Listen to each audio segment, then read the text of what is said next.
Shock ಮೇಲೆ shock. Petrol diesel ಬೆನ್ನಲ್ಲೇ ಈಗ ಗೃಹ ಬಳಕೆ ಗ್ಯಾಸ್ ಸಿಲಿಂಡರ್ ಬೆಲೆಯೂ ಏರಿಕೆಯಾಗಿದೆ. ದಿನೇ ದಿನೇ ಅಗತ್ಯ ವಸ್ತುಗಳ ಬೆಲೆ ಏರಿಕೆಯಿಂದಾಗಿ ಕಂಗೆಟ್ಟಿರುವ ಜನಸಾಮಾನ್ಯರು ಹಿಡಿ ಶಾಪ ಹಾಕ್ತಿದ್ದಾರೆ.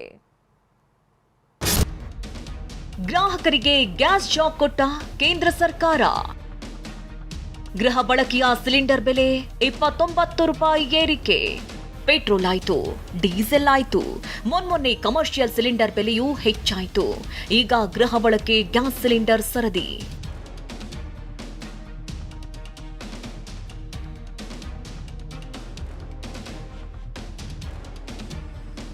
ಬೆಲೆ ಏರಿಕೆಯ ಜ್ವಾಲೆಯಲ್ಲಿ ಬೆಂದು ಹೋಗ್ತಾ ಇರುವ ಸಾಮಾನ್ಯ ಜನರಿಗೆ ತೈಲ ಕಂಪನಿಗಳು ಮತ್ತೊಂದು ಬಿಗ್ ಶಾಕ್ ಕೊಟ್ಟಿವೆ. ಅಗತ್ಯ ವಸ್ತುಗಳ ಬೆಲೆ ಏರಿಕೆಯಿಂದ ಕಂಗೆಟ್ಟಿದ್ದ ಸಾರ್ವಜನಿಕರ ಅಡುಗೆ ಮನೆಗೆ ಈಗ ನೇರವಾಗಿ ಬೆಂಕಿ ಬಿದ್ದಿದೆ. ಕೇಂದ್ರ ಸರ್ಕಾರ ಗೃಹ ಬಳಕೆ ಬೆಲೆಯನ್ನ 29 ರೂಪಾಯಿ ಹೆಚ್ಚಳ ಮಾಡಿದೆ. ಇದು ಜನಸಾಮಾನ್ಯರ ನೆಮ್ಮದಿ ಕೆಡಿಸುವಂತೆ ಮಾಡಿದೆ. ಅಂದ್ರೆ ಈಗ ಬಡ ಜನರೆಲ್ಲ ಸಿಲಿಂಡರ್ ಬಿಡಬೇಕೀಗ. ಈಗ ಕಟ್ಟಿಗೆ ಆರಿಸ್ಕೊಂತ ಹೋಗಿ ಹೊಲಿ ಮೇಲೆನೆ ಅಡಿಗೆ ಮಾಡೋ ಪರಿಸ್ಥಿತಿ ಬರ್ತಾ ಇದೆ. ಬಡ ಜನರ ಮೇಲೆ ಈ ತರ ಹೊರೆ ಹಾಕೋದು ಕಮರ್ಷಿಯಲ್ ಅಂದ್ರೆ ಬೇರೆ ಇತ್ತು. ಈಗ ಗೃಹ ಬಳಕೆಗೂ ರೇಟ್ ಏರ್ಸ್ಕೊಂತ ಹೋದ್ರೆ ಅಂದ್ರೆ ನಾವು ಅಡಿಗೆ ಮಾಡೋದು ತಿನ್ನೋದನ್ನ ಬಂದ್ ಮಾಡ್ಬೇಕಾ ಆ ಪರಿಸ್ಥಿತಿ ಬರ್ತಾ ಇದೆ. 3 ತಿಂಗಳಿಗೆ ನೀವು ಗ್ಯಾಸ್ ಏರ್ಸ್ಕೊತ ಹೋದಂದ್ರೆ ನಮ್ಮ ಕೈಲಿ ಹ್ಯಾಂಗೆ ತಗೋಬೇಕು, ಹ್ಯಾಂಗೆ ಬದುಕಬೇಕು ನಾವು? ನಮ್ಮ ಮನ್ಯಾಗ ಈ ದುಡ್ಡು ತಿನ್ನೋರು ಲೇಬರ್ ಕೆಲಸ ಮಾಡ್ತಾರೆ. ಪೆಟ್ರೋಲ್ ಜಾಸ್ತಿ ಆಯ್ತು ಅಂದ್ರೆ ದೂರ ಕೆಲಸ ಇರ್ತದೆ. ಪೆಟ್ರೋಲ್ ಜಾಸ್ತಿ ಆಯ್ತು ಅಂದ್ರೆ ನಡ್ಕೊತ ಹೋಗ್ಬೇಕು ಅವ್ರೀಗ. ಇಲ್ಲಿ ಮನೆಗೆ ಬಂದರೆ ಸಿಲಿಂಡರ್ ರೇಟ್ ಜಾಸ್ತಿ. ಏನು ತಿನ್ಬೇಕು ನಾವು? ಜಾಗತಿಕ ತೈಲ ಮಾರುಕಟ್ಟೆಯಲ್ಲಿ ಇಂಧನ ದರ ಏರಿಳಿತ ಮತ್ತು ಗಲ್ಫ್ ಸಂಘರ್ಷದಿಂದ ತೈಲ ಕಂಪನಿಗಳು ಜನರ ಜೇಬಿಗೆ ಕತ್ತರಿ ಹಾಕಿವೆ.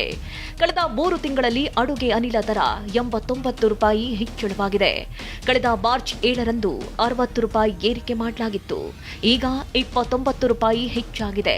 ಸದ್ಯ ಬೆಂಗಳೂರಿನಲ್ಲಿ 915 ರೂಪಾಯಿ ಇದ್ದ 14 ಕೆಜಿ ಗೃಹ ಬಳಕೆ ಸಿಲಿಂಡರ್ ಬೆಲೆ 944 ರೂಪಾಯಿ 50 ಪೈಸೆ ಆಗಿದೆ.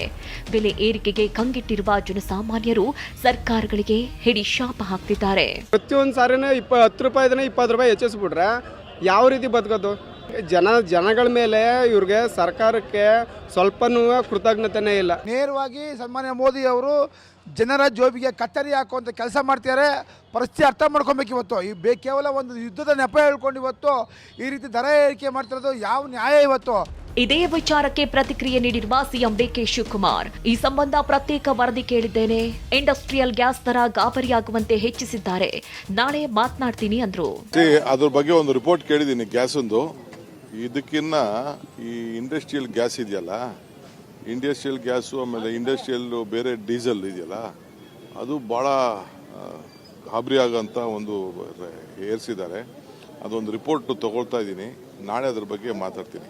ಗೃಹ ಸಚಿವ ಪ್ರಿಯಾಂಕ್ ಖರ್ಗೆ ಸಿಲಿಂಡರ್ ಬೆಲೆ ಏರಿಕೆಗೆ ಎಕ್ಸ್ ಖಾತೆಯಲ್ಲಿ ಆಕ್ರೋಶ ಹೊರಹಾಕಿದ್ದಾರೆ.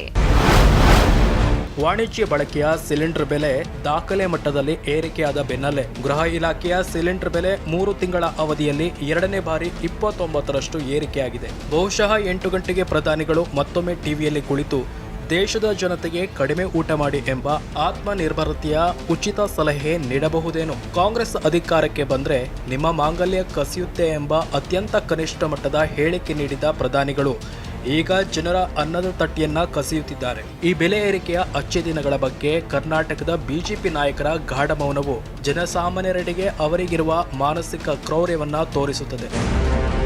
ಒಂದೆಡೆ ಪೆಟ್ರೋಲ್, ಡೀಸೆಲ್, ಸಿಎನ್ಜಿ ಬೆನ್ನಲ್ಲೇ ಗ್ಯಾಸ್ ಸಿಲಿಂಡರ್ ಕೂಡ 950 ರೂಪಾಯಿ ಸನಿಹಕ್ಕೆ ಬಂದು ನಿಂತಿದೆ. ಅಚ್ಚೆ ದಿನ ಬರುತ್ತೆ ಅಂತ ಕಾಯುತ್ತಿದ್ದ ಜನರಿಗೆ ಈಗ ದಿನ ಬೆಳಗಾದ್ರೆ ಬೆಲೆ ಏರಿಕೆಯದ್ದೇ ತಲೆನೋವಾಗಿದೆ ಅಂತ ವಿಪಕ್ಷಗಳು ಕಿಡಿಕಾರಿವೆ. Bureau report, TV9.